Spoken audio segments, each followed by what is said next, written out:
भविष्य का एक ऐसा दौर जहां विज्ञान ने इंसान और मशीनों के बीच का अंतर लगभग मिटा दिया था। तकनीक इतनी विकसित हो चुकी थी कि अब इंसान अपनी इच्छानुसार अपने शरीर को अपग्रेड कर सकता था। अगर कोई अंग खराब हो जाता तो उसे एक रोबोटिक अंग से बदल देना एक आम बात हो चुकी थी। इसी दौर में हांका रोबोटिक्स नाम की एक कंपनी ने एक ऐसा चमत्कार कर दिखाया जो पहले कभी नहीं हुआ था। उन्होंने एक इंसान के जीवित दिमाग को पूरी तरह से एक सिंथेटिक शेल यानी रोबोटिक शरीर में डाल दिया। ये दुनिया की पहली ऐसी साइबरनेटिक इंसान थी जिसकी रगों में खून नहीं बल्कि डेटा बहता था, पर उसके अंदर दिमाग और आत्मा बिल्कुल एक आम इंसान की थी, जिसकी वजह से वो काम तो मशीनों की तरह करने में सक्षम थी, लेकिन सोचने समझने और इंसानी भावनाओं को महसूस करने की काबिलियत बिल्कुल इंसानों जैसी थी। जब इंसानी दिमाग को ट्रांसप्लांट करने की जटिल प्रक्रिया पूरी हुई और उस साइबरनेटिक शरीर ने पहली बार अपनी आंखें खोली तो उसके सामने डॉक्टर ओलेट खड़ी थी। होश में आते ही उसे सांस लेने में तकलीफ महसूस होने लगी। उसका शरीर और दिमाग इस नए तालमेल को समझने की कोशिश कर रहे थे। उसे घबराते देख डॉक्टर ने बड़े प्यार से उसे दिलासा दिया और कहा, मीरा, सांस लो, आराम से सांस लो, सब ठीक है। उसका नाम मीरा किलियन रखा गया था। कुछ ही सेकंड्स में मीरा शांत हुई और बिना किसी तकलीफ के सामान्य रूप से सांस लेने लगी। शांत होने के बाद मीरा ने डॉक्टर से पूछा, मैं कौन हूं और मुझे मेरा शरीर क्यों नहीं महसूस हो रहा? इस पर डॉक्टर ने उसे उसकी बीती लाइफ के बारे में बताते हुए कहा कि कुछ महीनों पहले वो भी एक आम इंसान थी। एक दिन वो अपने परिवार के साथ एक नाव से कहीं जा रही थी कि तभी उन पर आतंकवादियों ने हमला कर दिया। हमले में नाव डूब गई और बाकी लोगों के साथ उसके माता पिता भी मारे गए। डॉक्टर ने बताया कि उस हमले में मीरा का शरीर इतनी बुरी तरह से बर्बाद हो चुका था कि उसे बचा पाना नामुमकिन था। केवल उसका दिमाग ही सुरक्षित बच पाया था, जिसे एक नए रोबोटिक बॉडी में ट्रांसप्लांट कर दिया गया। अपने माता पिता की मौत और अपना शरीर खोने की खबर सुनते ही मीरा के भीतर डर और घबराहट की एक लहर दौड़ गई। उसका दिमाग इस गहरे सदमे और नए शरीर के तालमेल को समझ नहीं पा रहा था, जिससे उसके शरीर में तेज झटके लगने लगे। मीरा की हालत बिगड़ते देख डॉक्टर उलेट ने तुरंत अपने असिस्टेंट से कहा कि मीरा को बेहोश करे ताकि उस पर और काम करके उसके शरीर और दिमाग के तालमेल को ठीक किया जा सके। लैब के पीछे खड़ा हांका रोबोटिक्स का सीईओ मिस्टर कटर ये सब देख रहा था। डॉक्टर उलेट ने उसे विश्वास दिलाया कि जल्द ही मीरा बिना किसी दिक्कत के पूरी तरह काम करने लगेगी। कटर ने कहा, जैसे ही मीरा पूरी तरह से काम करने लगेगी उसे सैंक्शन 9 में शामिल कर दिया जाएगा। दरअसल सैंक्शन 9 सरकार की एक विशेष खुफिया और सुरक्षा संस्था थी, जिसे साइबर आतंकवाद जैसे भविष्य के उन खतरों से लड़ने के लिए बनाया गया था जिनसे निपटना आम पुलिस के बस की बात नहीं थी। डॉक्टर उलेट को कटर की यह बात पसंद नहीं आई। वो चाहती थी कि मीरा को एक मशीन नहीं बल्कि इंसान की तरह समझा जाए, लेकिन कटर की नजरों में मीरा कोई इंसान नहीं बल्कि उसकी कंपनी की सबसे कीमती प्रोडक्ट थी, जिसे सैंपल के रूप में देकर वो अपने अवैध एक्सपेरिमेंट्स के लिए सरकार से भारी फंड उठाना चाहता था। और तो और वो मीरा को एक परफेक्ट हथियार के रूप में दिखाकर दुनिया भर से ऐसे साइबरनेटिक सैनिक बेचने का रास्ता खोलना चाहता था। 1 साल बाद मीरा अपनी नई शक्तियों और ट्रेनिंग के साथ अब पूरी तरह तैयार थी। उसकी बेमिसाल काबिलियत को देखते हुए उसे सैंक्शन 9 का फील्ड कमांडर बनाया गया और उसे मेजर की पदवी दी गई। यह भविष्य का वो दौर था जहां साइबर अपराध को सबसे गंभीर श्रेणी का अपराध माना जाता था। मेजर मीरा ऑन ड्यूटी एक ऊंची छत पर खड़ी पूरे शहर पर पैनी नजर रखी हुई थी। उससे कुछ ही दूर पर एक आलीशान होटल में हांका रोबोटिक्स की एक महत्वपूर्ण मीटिंग चल रही थी। उसी मीटिंग में हांका के प्रतिनिधि डॉक्टर ऑसमंड विदेशी मेहमानों को अपनी तकनीक बेच रहे थे, लेकिन मेजर मीरा को एहसास हुआ कि कोई गुप्त तरीके से उस मीटिंग का डेटा चुराने की कोशिश कर रहा है। मीरा ने तुरंत अपने बॉस आरमाकी को इस बारे में इन्फॉर्म किया। तभी अचानक उस होटल पर एक आतंकी गुट ने हमला बोल दिया। हालात को हाथ से निकलता देख मीरा ने बैकअप टीम से पूछा कि उन्हें वहां पहुंचने में कितना समय लगेगा। जब उसे पता चला कि बैकअप टीम को आने में अभी 2 मिनट और लगेंगे तो वो समझ गई कि तब तक अपराधी अपना काम पूरा करके वहां से निकल जाएंगे। उसने खुद मोर्चा संभाला और तुरंत उस ऊंची इमारत से नीचे होटल की तरफ छलांग लगा दी। पलक झपकते ही मेजर मीरा ने होटल के अंदर घुसकर अपनी जबरदस्त फुर्ती और ताकत से कई आतंकवादियों को ढेर कर दिया। वहां मौजूद एक गेइशा रोबोट जिसे हैक करके डॉक्टर ऑसमंड के दिमाग से डेटा चोरी करने के लिए प्रोग्राम किया गया था, मीरा ने उसे भी मार गिराया। मरने से पहले उस रोबोट ने एक अजीब संदेश दिया और कहा, अगर हांका रोबोटिक्स का साथ दोगे तो हम तुम्हें बर्बाद कर देंगे। मीरा कुछ समझ पाती इससे पहले उस रोबोट ने दम तोड़ दिया और तभी वहां बैकअप टीम यानी सेक्शन 9 के बाकी सदस्य भी पहुंच गए, जिन्होंने वहां का सारा मामला संभाल लिया। मिशन के बाद मीरा वापस अपने बेस कैंप आई। कुछ दिनों से उसे रह रहकर कुछ अजीबोगरीब ग्लिच यानी कि पुरानी धुंधली यादें दिखाई देने लगी थी, जिसमें उसे एक बिल्ली और कुछ चलते हुए घर नजर आते थे। हर बार की तरह इस बार भी उसने उन ग्लिचेस को इग्नोर किया और उस मीटिंग में पहुंची जहां उसके बॉस आरामाकी और विभाग के अन्य लोग उस हमले की चर्चा कर रहे थे। मीटिंग में एक सीनियर अधिकारी ने बताया कि हांका रोबोटिक्स के कई सीनियर वैज्ञानिकों को निशाना बनाया जा रहा है और अब तक 4 वैज्ञानिकों की हत्या हो चुकी है। इन हमलों के पीछे कूजे नाम का एक रहस्यमयी हैकर है, जिसने हर क्राइम सीन पर एक ही संदेश छोड़ा था कि अगर हांका रोबोटिक्स का साथ दोगे तो हम तुम्हें बर्बाद कर देंगे। मेजर मीरा ने जब यह सुना तो वो चौंक गई, क्योंकि आज हमले में मरने से पहले उस रोबोट ने भी उससे यही कहा था। मीरा ने ठान लिया कि वो उस अपराधी को ढूंढ कर ही दम लेगी। मीटिंग के बाद मीरा हांका हेड ऑफिस पहुंची, जहां उसे हमले के दौरान हुए शारीरिक नुकसान की मरम्मत करवानी थी। रिपेयरिंग के दौरान मीरा ने डॉक्टर उलेट से उन ग्लिचेस के बारे में पूछा, जिनमें उसे अतीत की धुंधली चीजें दिखाई देती थीं, लेकिन डॉक्टर ने उन्हें सेंसरी इको यानी मन की परछाइयां कहकर टाल दिया। इसके बाद मीरा अपनी टीम के साथ हमले में मारी गई गेइशा रोबोट की जांच करने पहुंची। टीम को पता चला कि रोबोट का डेटा मिटाया जा चुका है, इसलिए मीरा ने एक बहुत बड़ा जोखिम लेने का फैसला किया, जिसे डीप डाइव कहते हैं। इसका मतलब था कि मीरा अपने दिमाग को सीधे उस रोबोट के दिमाग से जोड़ने वाली थी, जो बेहद खतरनाक था, क्योंकि उस दौरान उसके खुद के हैक होने का खतरा था। अगर सामने वाला अपराधी कोई वायरस छोड़ देता या मीरा के दिमाग पर कब्जा कर लेता तो वो अपनी असली पहचान हमेशा के लिए खो सकती थी। डॉक्टर उलेट और अपने साथियों के मना करने के बावजूद भी मीरा कूजे तक पहुंचने के लिए ये जोखिम उठाने को तैयार थी। हार मानकर डॉक्टर ने प्रोसेस शुरू किया। चंद सेकंड्स में मीरा का दिमाग उस गेइशा रोबोट की यादों के गहरे और अनसुलझे जाल में उतरने लगा। शुरुआत में उसे कुछ धुंधली यादें और आवाजें सुनाई दी, लेकिन अंत में वही हुआ जिसका सबको डर था। अचानक उसे कोई हैक करने लगा। असल में जिस हैकर कूजे ने उस रोबोट को भेजा था, उसने उसके दिमाग में पहले से एक जाल बिछा रखा था। मीरा को ऐसा महसूस होने लगा जैसे कोई उसके दिमाग को जबरदस्ती खींच रहा हो और उस पर कब्जा करने की कोशिश कर रहा हो। वो बुरी तरह तड़पने लगी और दर्द से चीख उठी। उसकी हालत बिगड़ते देख डॉक्टर और मीरा के साथी बातौ घबरा गए। बातौ चिल्लाया, इसे तुरंत बाहर निकालो।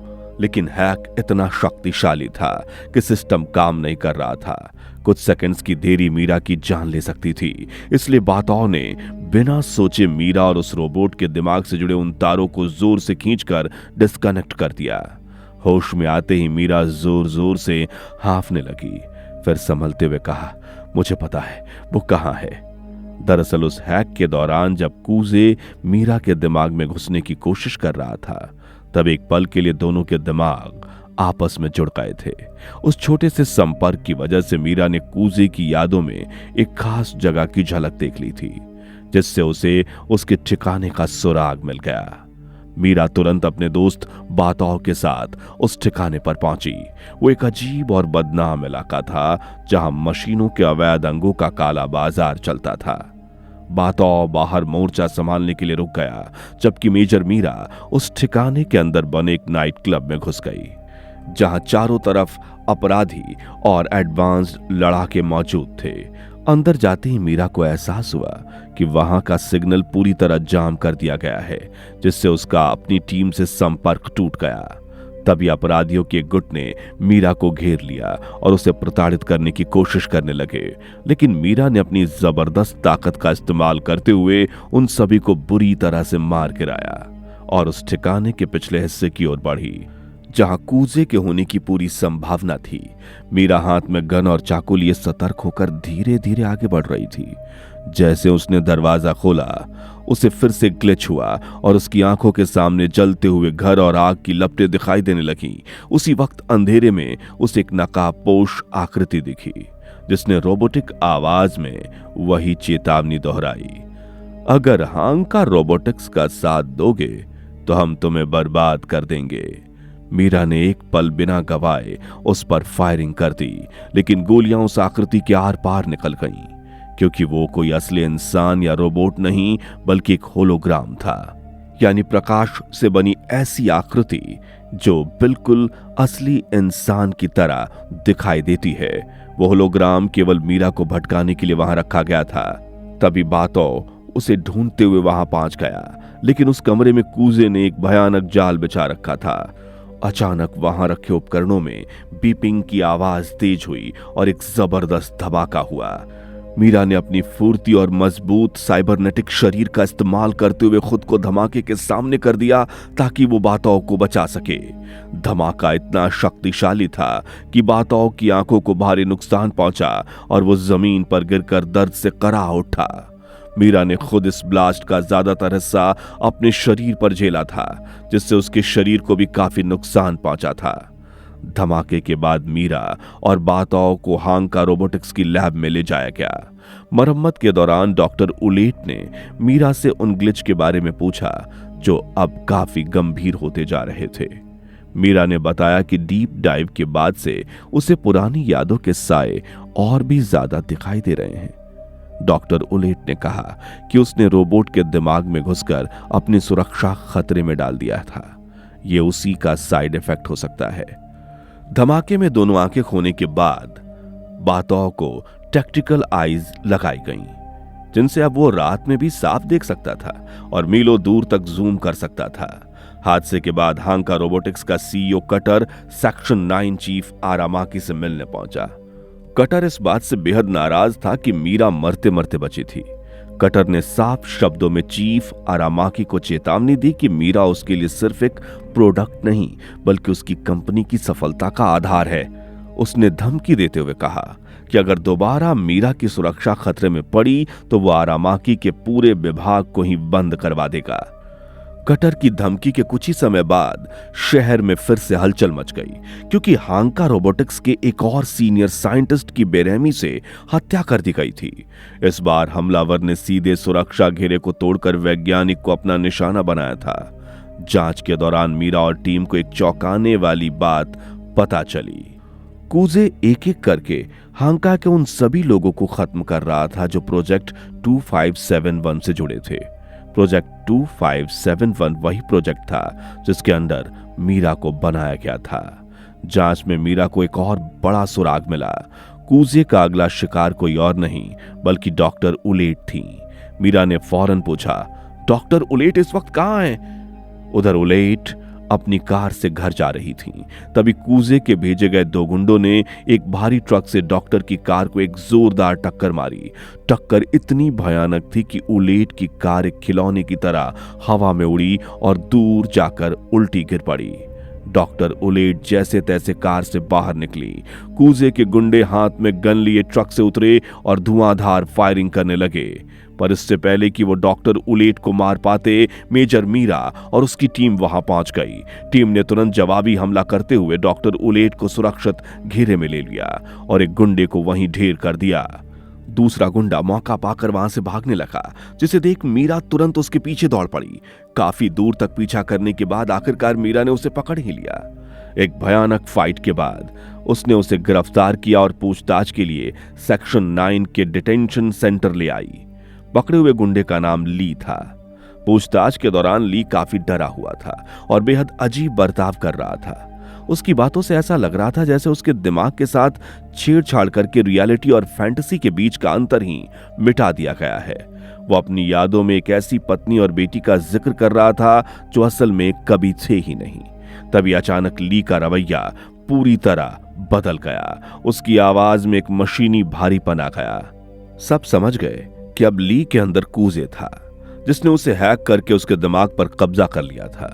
उसने चेतावनी देते हुए मीरा से कहा, मैं और तुम एक जैसे ही हैं। मैं उस सच को सामने लाऊंगा जो डॉक्टर उलेट तुमसे छुपा रही हैं। अपना संदेश देने के बाद कूजे ने ली के दिमाग के डेटा को ओवरलोड कर दिया, जिससे ली की वहीं मौत हो गई। हालांकि तब तक मीरा की टीम ने ली के जरिए कूजे की करंट लोकेशन ट्रेस कर ली थी। मीरा तुरंत अपनी टीम के साथ ट्रेस की गई लोकेशन पर पहुंची।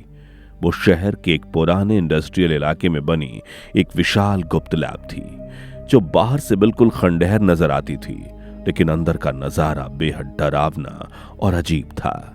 वहां चारों तरफ तारों और मशीनों का जाल बिछा था। कूजे को ढूंढते ढूंढते मीरा एक ऐसी जगह पहुंची जिसे देख उसके होश उड़ गए। वहां उसने देखा कि कूजे दर्जनों लोगों के असली इंसानी दिमाग का इस्तेमाल करके अपना एक खुद का न्यूरल नेटवर्क बना रहा था। आसान शब्दों में कहें, उन सभी लोगों के दिमाग को तारों के जरिए एक विशाल सर्वर से जोड़ दिया गया था। कूजे उन सब की यादों और सोचने की शक्ति को मिलाकर एक बहुत बड़ा सुपर इंटेलिजेंस तैयार कर रहा था, ताकि वो दुनिया के किसी भी सिस्टम को हैक कर सके और हांका रोबोटिक्स के खिलाफ अपनी जंग जीत सके। तभी अचानक मीरा को फिर से एक तेज ग्लिच हुआ, जिसने उसे पूरी तरह झकझोर कर रख दिया। उसकी आंखों के सामने वही जलता हुआ घर फिर से आ गया, लेकिन इस बार दृश्य पहले से कहीं ज्यादा साफ थे। उसने देखा कुछ पुलिस वाले एक छोटी बच्ची को जबरदस्ती खींच कर ले जा रहे हैं। मीरा उसी पुरानी याद के गहरे साए में खोई हुई थी कि तभी कूजे के गुंडे ने उस पर अचानक से हमला कर दिया। अपनी यादों और हकीकत के बीच फंसी मीरा पूरी ताकत से लड़ नहीं पाई और कुछ देर संघर्ष करने के बाद उसे बंदी बना लिया गया। जल्दी उसे कूजे के सामने पेश किया गया, जहां का नजारा किसी भयानक सपने जैसा था।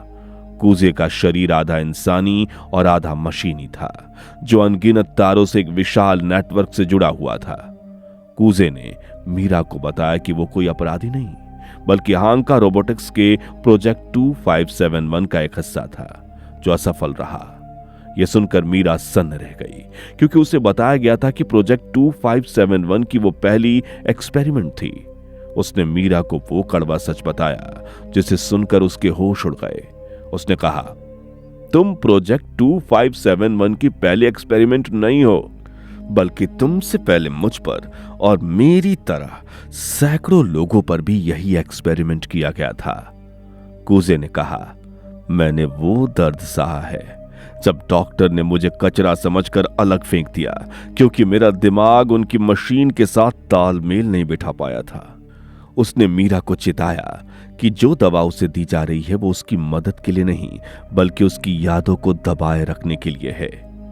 इतने में मीरा का साथी बातौ वहां पहुंच गया और कूजे पर गोलियां चलाने लगा।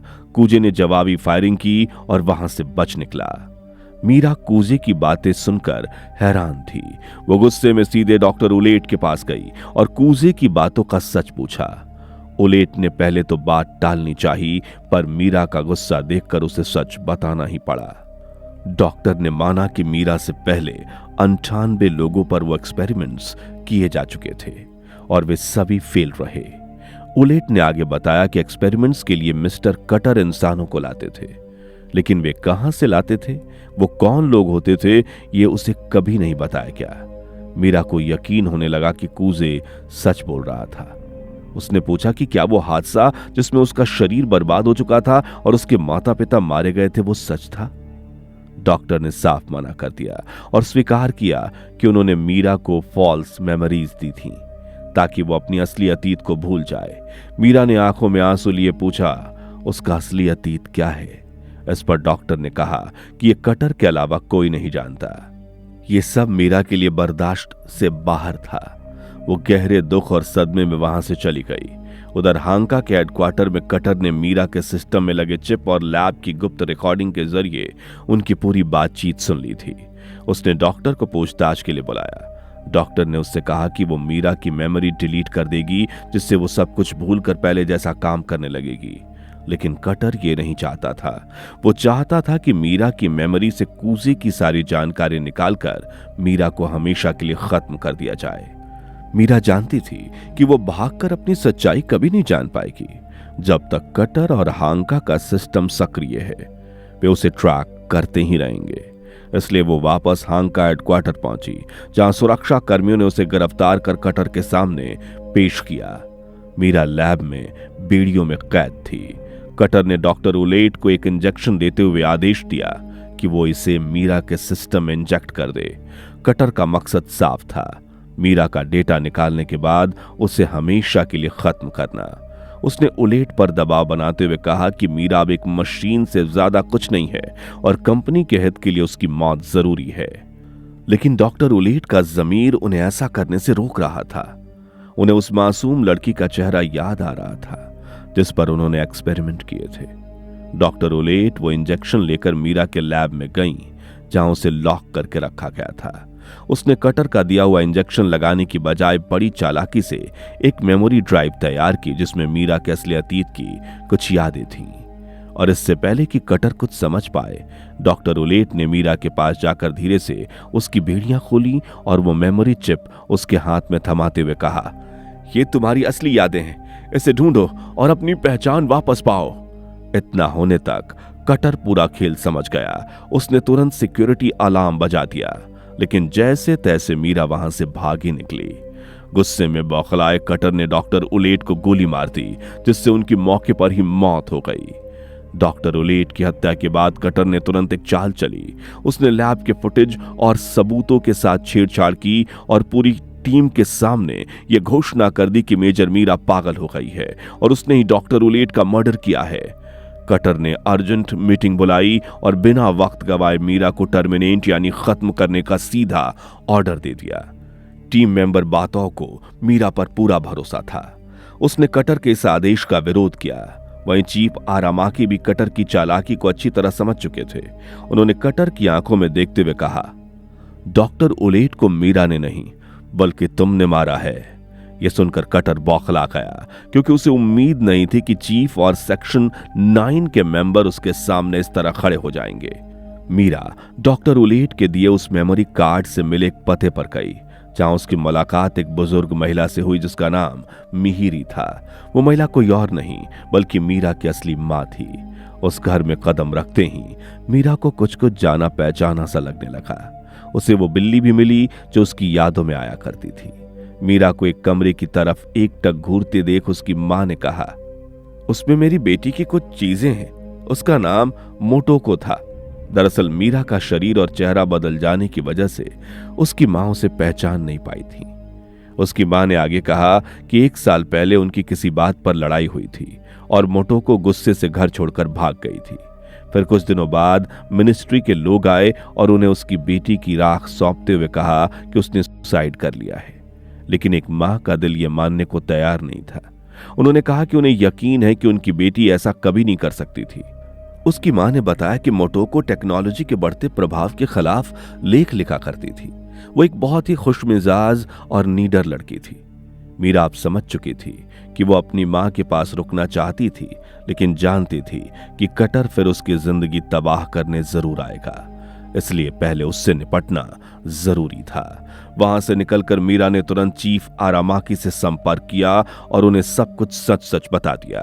उसने बताया कि उसके अतीत की सारी कहानियां झूठी थीं और उसे केवल एक हथियार की तरह इस्तेमाल किया गया था।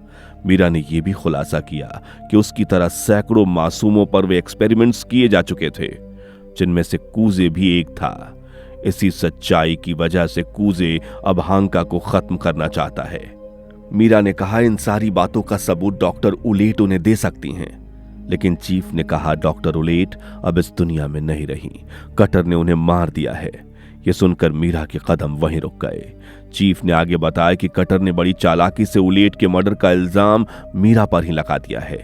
चीफ ने कहा कि फिर भी उनके पास कटर के खिलाफ ढेरों सबूत हैं और वो सारा डेटा और सबूत लेकर प्राइम मिनिस्टर के पास जा रहे हैं ताकि कटर का काला चिट्ठा सबके सामने आ सके। लेकिन कटर अपनी तकनीक के जरिए ये सब सुन रहा था। उसने तुरंत अपने गुंडे भेजे ताकि वे रास्ते में ही चीफ को जान से मार सके, पर चीफ इसके लिए पहले से तैयार था। उसने बड़ी चालाकी से कटर के भेजे गुंडों का खात्मा कर दिया। चीफ ने खतरे को भांपते हुए तुरंत सेक्शन 9 के सभी एजेंट्स को संदेश भेजा कि वे सतर्क रहें, क्योंकि कटर सबको खत्म करने की कोशिश करेगा। और उसकी बात बिल्कुल सही साबित हुई। शहर के अलग अलग हिस्सों में सेक्शन 9 के हर एजेंट पर जानलेवा हमले शुरू हो गए। अब कटर और सेक्शन 9 के बीच सीधी जंग शुरू हो चुकी थी। मीरा कूजे से मिलने उस पुरानी जगह पर पहुंची जो अक्सर उसकी यादों में एक ग्लिच की तरह आया करती थी। वो वही घर था जिसे उसने बार बार जलते हुए देखा था। वहां पहुंचते ही उसकी धुंधली यादें साफ होने लगी और उसे सब याद आ गया कि कैसे कटर और उसके आदमियों ने उसका घर जला दिया था और उसे जबरदस्ती घसीटते हुए वहां से ले गए थे। तभी वहां कूजे भी आ गया। मीरा ने उसे भी वो सच्चाई बताई जो डॉक्टर उलेट की दी हुई मेमोरी फाइल्स और अपनी मां से मिलकर उसे पता चली थी। उसने कूजे को याद दिलाया कि वो असल में कौन था, क्योंकि एक्सपेरिमेंट के दौरान हांका ने उसकी भी सारी यादें मिटा दी थीं। मीरा ने उसे बताया कि उसका असली नाम हिदेओ है। ये सब सुनकर कूजे को भी अपनी पुरानी जिंदगी याद आने लगी और उसने मीरा को पहचान लिया कि वो मोटोको है। उन दोनों को एहसास हुआ कि हांका के चुंगल में फंसने से पहले वे दोनों बचपन के दोस्त और प्रेमी थे। वो टेक्नोलॉजी के बढ़ते प्रभाव के खिलाफ अपनी आवाज उठाया करते थे और एक बेहतर दुनिया का सपना देखा करते थे। कटर ने उन्हें इसलिए चुना ताकि उनकी मौत से वो उन जैसे बागियों की आवाज को दबा सके और साथ ही साथ उसे अपने एक्सपेरिमेंट्स के लिए इंसानी दिमाग भी मिल जाए। कटर ये भी जानता था कि मोटोको और हिदेओ गरीब घर के बच्चे थे जिनके मौत की कोई गहरी छानबीन भी नहीं होने वाली थी। अपने साथ हुए अन्याय को जानकर दोनों ने फैसला किया कि वे अब एक साथ मिलकर कटर से अपना बदला लेंगे और हांका के काले साम्राज्य को खत्म कर देंगे। तभी वहां एक भयानक ब्लास्ट हुआ जिसकी गूंज पूरे इलाके में फैल गई। यह धमाका इतना तेज था कि मोटोको और कूजे बुरी तरह घायल होकर दूर जा गिरे। उन्होंने देखा कि धूल और धुएं के बीच एक विशाल परछाई उनकी ओर बढ़ रही थी। यह सब कटर का किया धरा था। उसने अपने सबसे घातक हथियार स्पाइडर टैंक को एक्टिवेट कर दिया था। स्पाइडर टैंक एक विशाल मशीन था जिसमें कई घातक हथियार जैसे गोली बारूद और यहां तक कि रॉकेट लॉन्चर भी मौजूद थे।